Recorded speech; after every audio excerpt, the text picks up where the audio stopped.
Greetings, good citizens of Rippletopia. This video was supposed to be made early this morning, and my iPhone, it turns out, was broken. The camera on it, or near the camera, the glass was shattered. I had to have it redone today, which I did. I am excited to have it back in good working order. Anyway, a couple of housekeeping items here for the day. One thing is, the last video that I made, it certainly worked to rile some people up. Unfortunately, it also confused some people, apparently. Some people thought that I was telling them that I was getting out of all my altcoins and putting all that money into Bitcoin. Not the case. Some people thought that I was telling them to get out of XRP and get into Bitcoin. Not the case. I thought I was really clear in the video, but apparently I wasn't. And so let me be really clear about something. The #1 comment I got on that video, in the comments, I had it so many times, were people who said, well, if Bitcoin is going up 7x over the course of the fall and winter, then we know that XRP is going up at least that, if not more. Well, my whole premise was that we don't know that, because there needs to be a catalyst at this point for XRP to go up. And here's what XRP is fighting against. I believe XRP has more gravity attached to it than any other altcoin. Why would that be? Why would it have a heavier gravity attached to it than any other altcoin? Well, people have been talking about the expectations of XRP for so long. And we've been hearing fantastic news about Ripple for so long. And yet the price has not gone up. And so the FUD about that reality is really strong, and a ton of people believe it. And so that's part of the gravity. The other part of the gravity is that XRP is not being used yet in a real world product. And it needs to be used for its utility to be proven so that the price can start to go up. We don't know when XRP is going to be released. According to Brad Garlinghouse, 5 weeks ago, he said it was going to be very, very soon. Apparently, Brad Garlinghouse's definition of very, very soon is different from everybody else in the world of Rippletopia, because we thought very, very soon meant something like very, very soon. Apparently, it doesn't. We don't know if it'll be Q3. It could be as much as Q4 before it gets released and some institution somewhere starts using it. Well, will that be enough time for the utility to be proven, where people start putting their money into it and speculation starts causing the price to rise? We don't know. That was my point. I'm not sure that I know that XRP is going to start performing yet this year. I think it is. If all these things converge that we've been waiting for, then it certainly will. I've already predicted $10 end of year if all those things converge. But if they don't converge, if XRP doesn't get released for some reason, then where are you with your XRP by the end of the year? And so my whole idea was diversify. Not for you, for me. My whole idea for me was diversify. Get into Bitcoin. I believe wholeheartedly that institutional money is going to flood into Bitcoin as soon as it's able. A lot of people think that's only happening if there are ETFs. That's not true.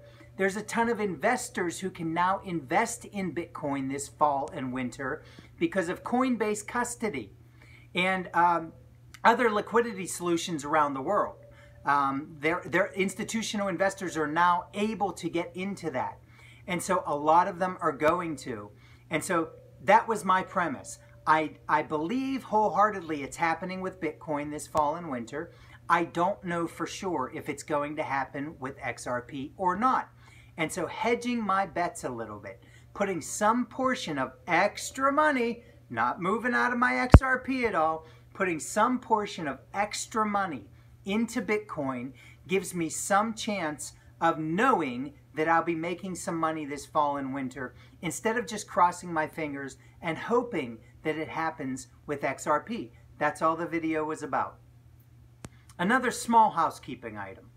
I heard that there was a YouTuber, none of the people that I'm typically friendly with or mention or anything, but there's a YouTuber who apparently called me a moron, who said that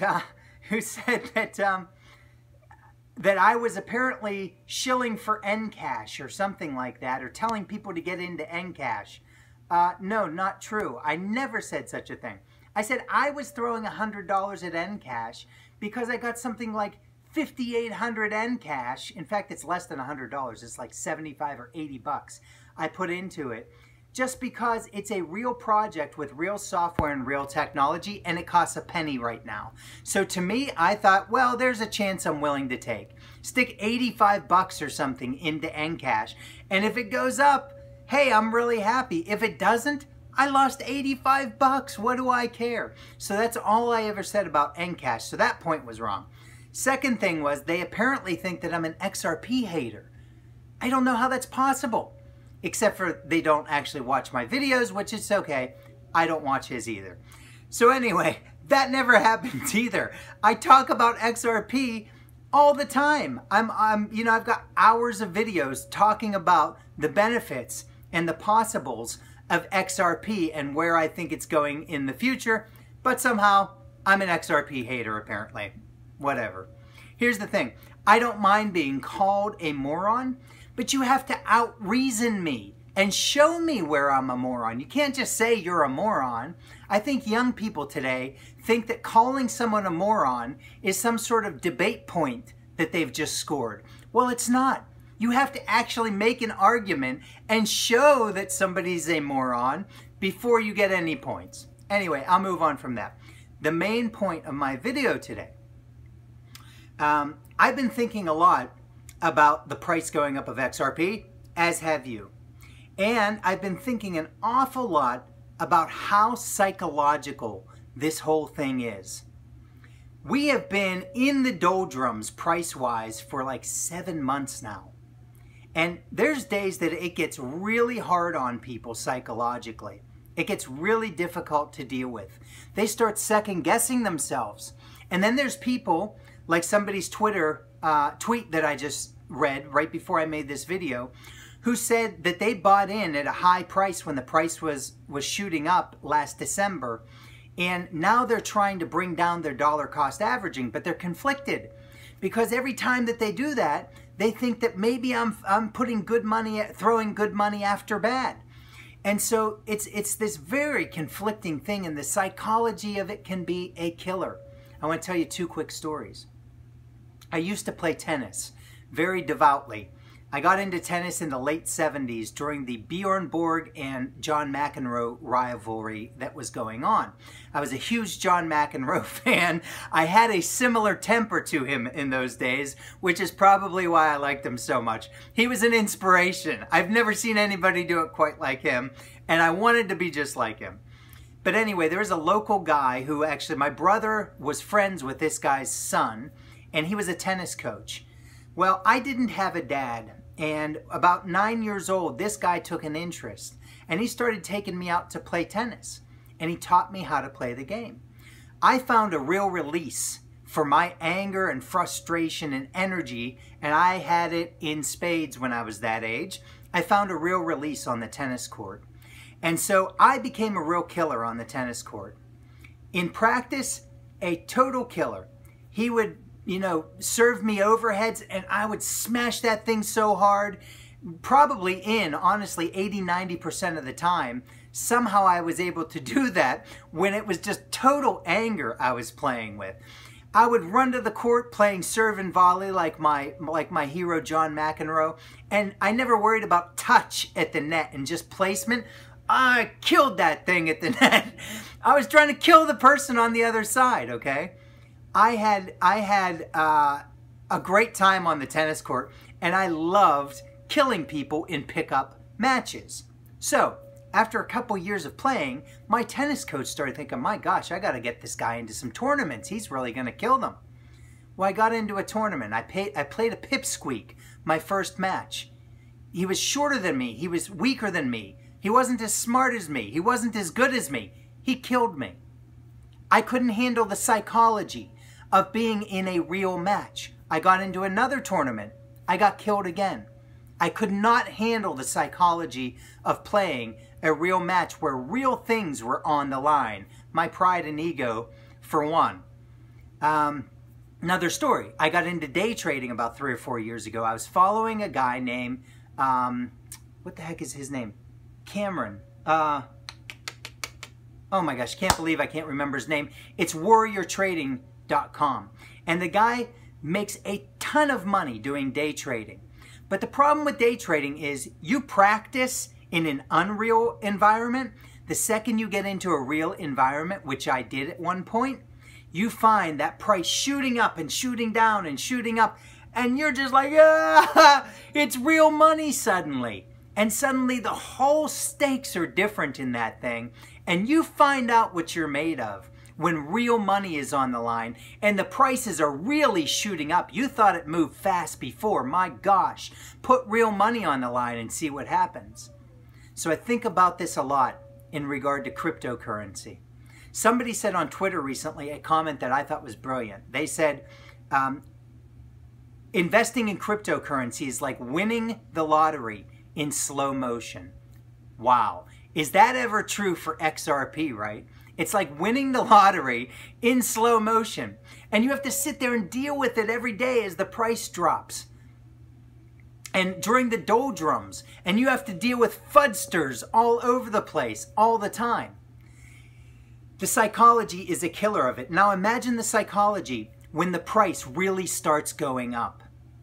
How many of you think you're going to hold on to $500, $600, $1,000 like you always say you're going to? I am willing to bet 90% of people are going to start crapping their pants when it hits $25, $50, $100, and 90% of people are going to take their money and run. Here is the way that you guard against that. This is the way professional traders guard against it. They have a plan. Your plan is at a certain dollar amount, you're getting rid of a certain percentage of what you hold. And then at another dollar amount, you're getting rid of another percentage of what you hold.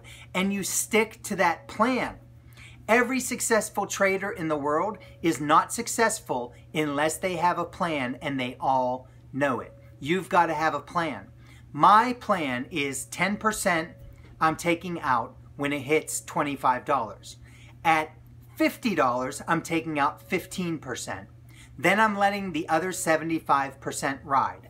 I hope, I'll tell you what, if it starts to hit $200 or $300 and I'm in my let it ride time, there's a darn good chance I'm bailing out and taking the cash. I think it's the same for you guys as well, but have a plan at least at the beginning and try to stick to your plan. Having a plan and knowing what you're going to do really takes out some of the variables and takes out some of the psychology that we're all dealing with. In the meantime, walk away a good bit. Go get healthy in your mind doing something. I went for a 13-mile bike ride with my son Jude on Saturday, and I didn't think about cryptocurrency once. I thought about nature around me, the creek down below, my son beside me. Do that a whole bunch, and that's going to help you as well. I'm running out of time to keep this under 15 minutes, but I'll ask you to please like and please subscribe if you like these videos, and pass it on to someone who also might like it as well. We'll talk to you soon.